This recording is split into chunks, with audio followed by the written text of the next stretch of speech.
Kau boleh seko. Okey, tengok. Apa yang kita nak buat hari ini adalah kita anggap seperti permainan final. Boleh tak boleh? Ini adalah perlawanan final. Boleh tak boleh? Hey, jangan bagi dia kunci pun. Dapat pergi close. Kau letak yang pertama ni adalah terbaik. Close. Boleh tak boleh? Ada peluang transition attacking, awak pergi bermain sebagai awak ada 3 pergi tu, 3 attacking tu, cuba buat skor. Lokman, awak terus bagi peluang awak betul. Zon 11, zon 14, try manfaatkan. Buat shooting boleh? Riz, awak ada shooting buat.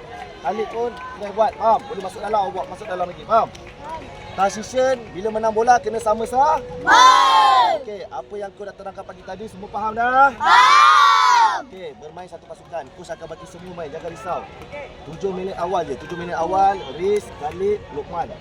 Habis pergi. Jangan bagi cara langsung, faham? Dia punya jangan bagi dapat bola pergi. Jangan bagi main bola.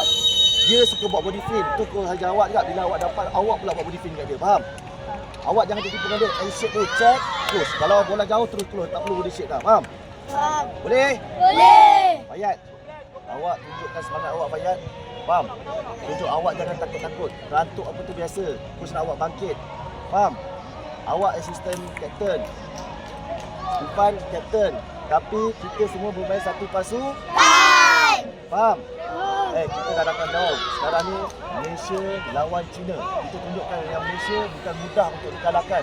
Dan kita tak pernah kalah. Kita cuba bangkit. Kita lawan sampai habis-habisan. Boleh tak boleh? Boleh tak boleh? Okey, kita baca Al-Fatihah dulu. Al-Fatihah. Bismillahirrahmanirrahim. Alhamdulillahirabbil alamin. Ar-Rahmanir-Rahim. Maliki yaumiddin. Iyyaka na'budu wa iyyaka nasta'in. Ihdinas siratal mustaqim.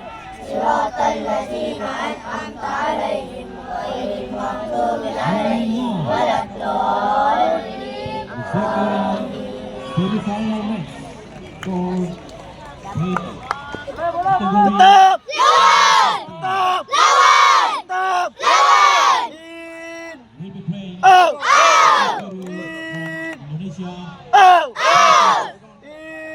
Jangan takut lepas dia buruk-buruk. Tunjukkan kehebatan awak kat diorang.